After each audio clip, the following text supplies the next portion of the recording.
Hi guys, welcome back to my channel. Myself Vaishali Gautam, and in today's video we do a topic from physiology. तो आज हम जो topic करने वाले हैं वो है ग्रोथ हार्मोन। ग्रोथ हार्मोन एक बहुत इंपॉर्टेंट टॉपिक है। ये यूनिवर्सिटी में आने के चांसेस इसके बहुत ज़्यादा होते हैं, और यूनिवर्सिटी में अगर ग्रोथ हार्मोन आएगा तो मे बी शॉर्ट कोर्स में भी आता है, शॉर्ट क्वेश्चंस में, बट मे बी ये लॉन्ग क्वेश्चंस में आता है। और ग्रोथ हार्मोन एक इंपॉर्टेंट क्वेश्चन है।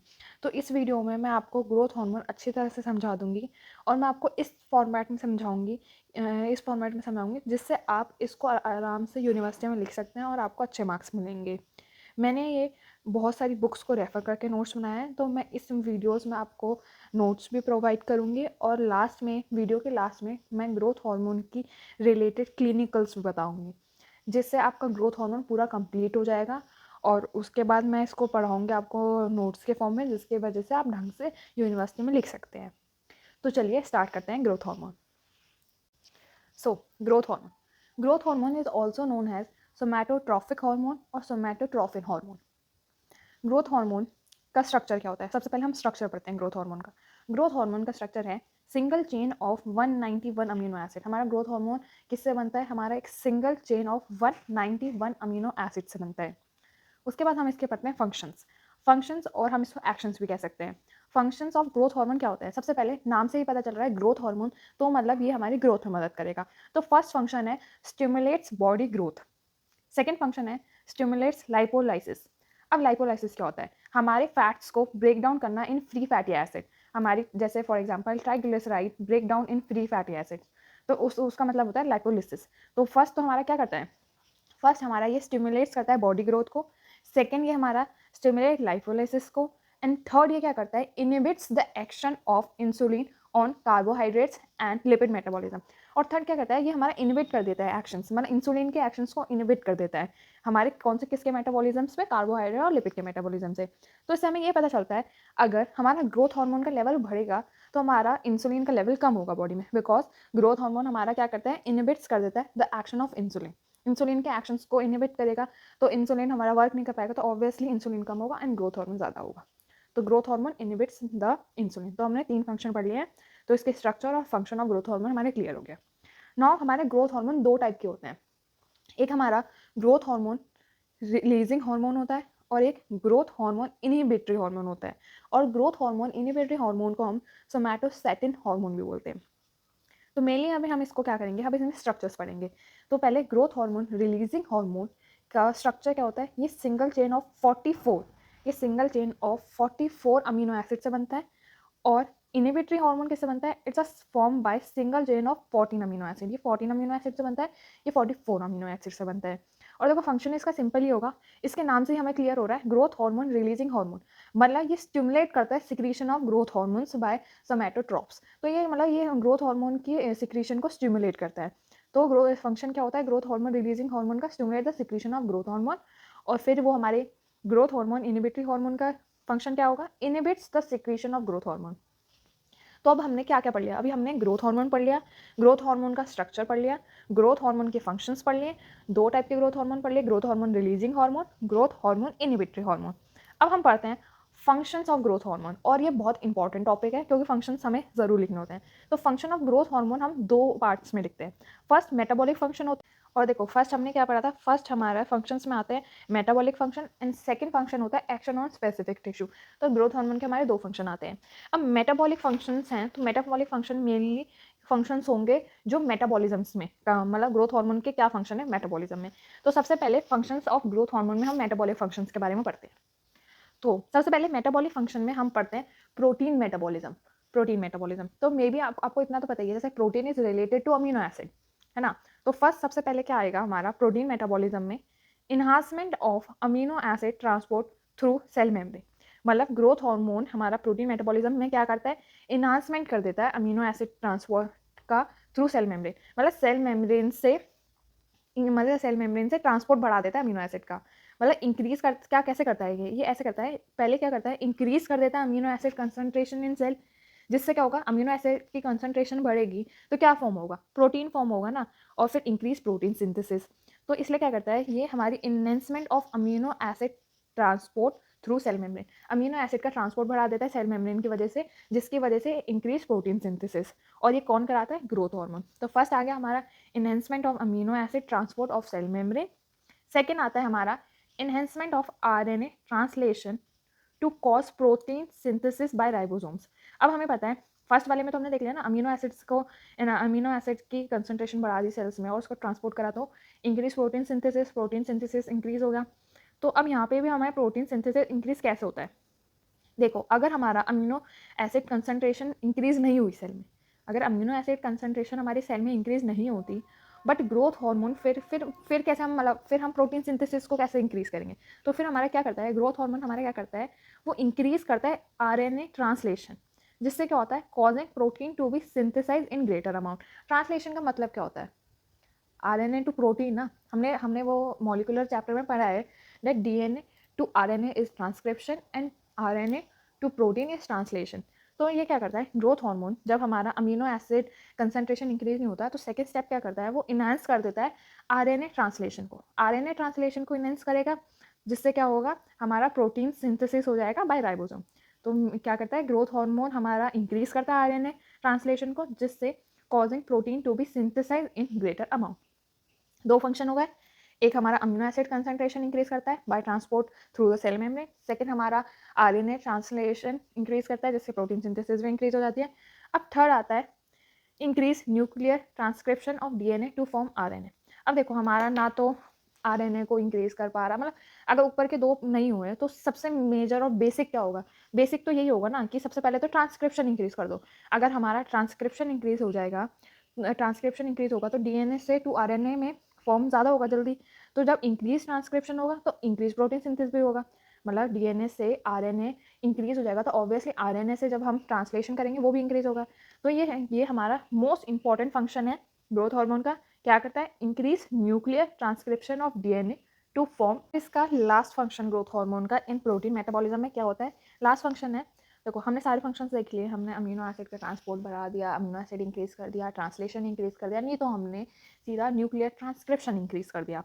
अब लास्ट क्या आता है, अगर हम decrease the catabolism of protein and amino acid, मतलब ब्रेक डाउन अगर हम अमीनो एसिड और प्रोटीन का भी अगर हम कम कर देंगे तो भी तो हमारे प्रोटीन इंक्रीज होंगे। तो क्या होगा, जब decrease the catabolism of protein and amino acid, ये हमारा क्या करता है, increase in protein synthesis and decrease in break down of cell protein.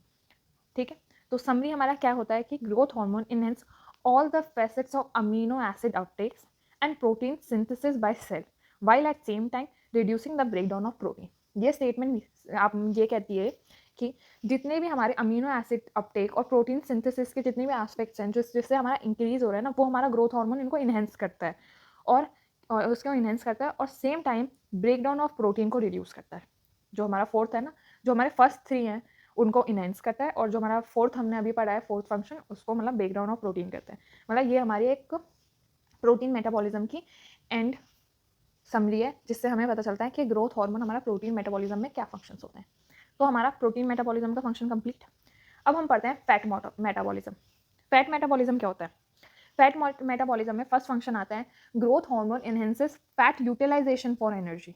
मतलब ग्रोथ हार्मोन हमारा इनहेंस कर देता है फैट की यूटिलाइजेशन फॉर एनर्जी। फैट हमें पता ही ना एनर्जी के लिए यूटिलाइज किया जाता है कैसे? सबसे पहले हमें पता है फैट्स हमारे कहाँ प्रेजेंट होते हैं, एडिपोज टिश्यू में। एडिपोज टिश्यू से फिर फैट हमारा फ्री फैटी एसिड में कन्वर्ट होते हैं, देन फ्री फैटी एसिड से वो एसिटाइल को एंजाइम ए में कन्वर्ट होते हैं और जिससे हमारा यूटिलाइजेशन फॉर एनर्जी के लिए जाते हैं। सो क्या होता है हमारा, therefore the under the influence of growth hormone fat is use for energy in preference to use carbohydrates and protein. इसे मतलब हमें पता है हमारे एनर्जीज के लिए इन्होंने इसलिए बोला है कि हमारा फैट, हमारा ग्रोथ हार्मोन क्या मदद करता है, ग्रोथ हार्मोन हमारा फैट को मदद करता है कि हम फैट की यूटिलाइजेशन कर सकें एनर्जी में।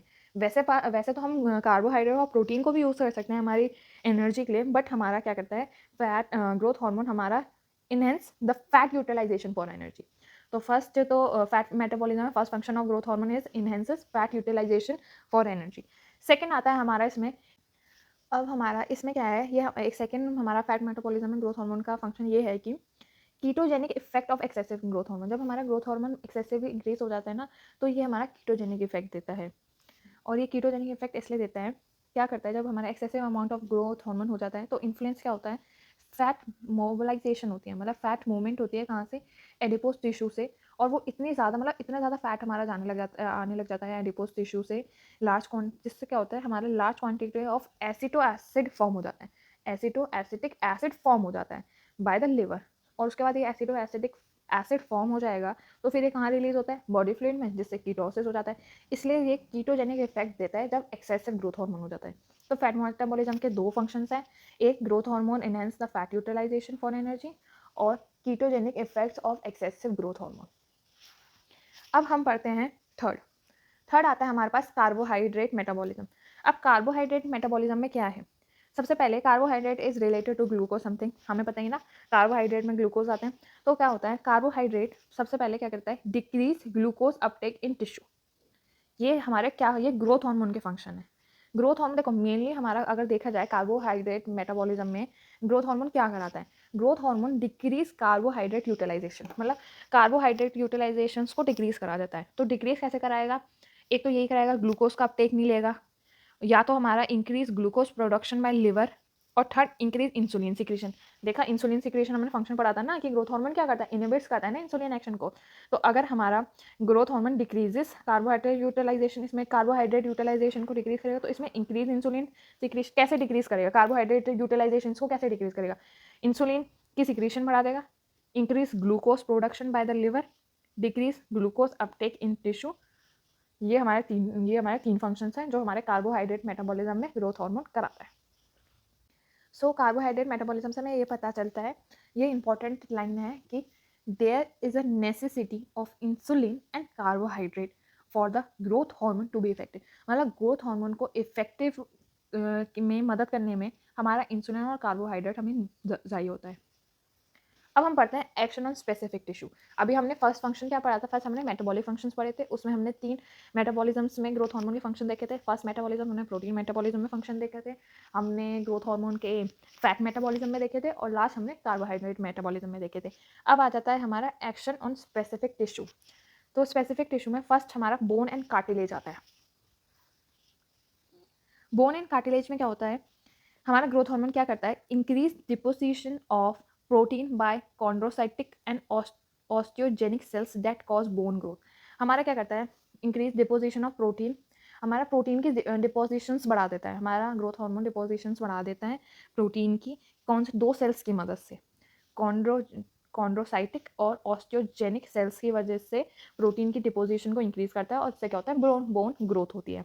एक तो ये करता है। सेकेंड हमारा क्या करता है, increase rate of reproduction of chondrocytic and osteogenic cells. अब बताइए हमें इन दोनों सेल्स की अगर रिप्रोडक्शन रेट इंक्रीज होगी तो ऑब्वियसली हमारा बोन ग्रोथ भी बढ़ेगी, मतलब बोन की ग्रोथ होगी। और ये सब कौन करा रहा है, ये ग्रोथ हार्मोन कराता है। एक तो प्रोटीन डिपोजिशन करा लेता है, इंक्रीज कर देता है रिप्रोडक्शन को, और सेकेंड सबसे लास्ट सबसे मतलब इंपॉर्टेंट होता है special effect of converting chondrocytes in the osteogenic cells. अब क्या होता है, कॉन्ड्रोसाइट्स हमें पता है ना कार्टिलेज फॉर्मिंग सेल्स होते हैं, और ऑस्टियोजेनिक सेल्स हमारे बोन फॉर्मिंग सेल्स होते हैं। तो क्या करता है ये स्पेशल इफेक्ट, हमारा ग्रोथ हार्मोन क्या करता है, कॉन्ड्रोसाइट्स को कन्वर्ट कर देता है ऑस्टियोजेनिक सेल्स में।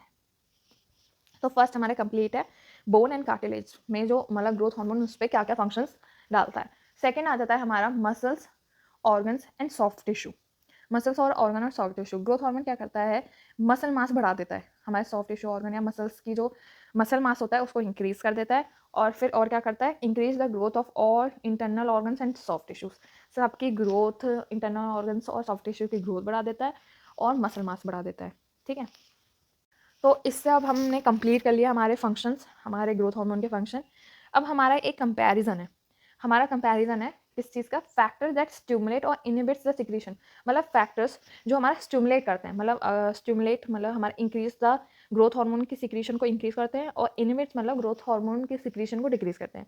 तो दो फैक्टर्स जो हमारा स्टिमुलेट करते हैं ग्रोथ हार्मोन की सिक्रीशंस को, वो कौन कौन से होते हैं, हमने पढ़ा है। First, decrease the blood glucose, decrease the blood free fatty acids, और इंक्रीज ब्लड अमीनो एसिड। अब देखो इंक्रीज ब्लड अमीनो एसिड्स, हमने वो देखा था ना कि प्रोटीन मेटाबॉलिज्म में हमारा ग्रोथ हार्मोन क्या करता था, ग्रोथ हार्मोन हमारा अमीनो एसिड्स की कंसंट्रेशन बढ़ा देता है ना, जैसे प्रोटीन से। तो अगर हमारा इंक्रीज ब्लड अमीनो एसिड्स बढ़ेगा तो ऑब्वियसली ग्रोथ हार्मोन बढ़ रहा है।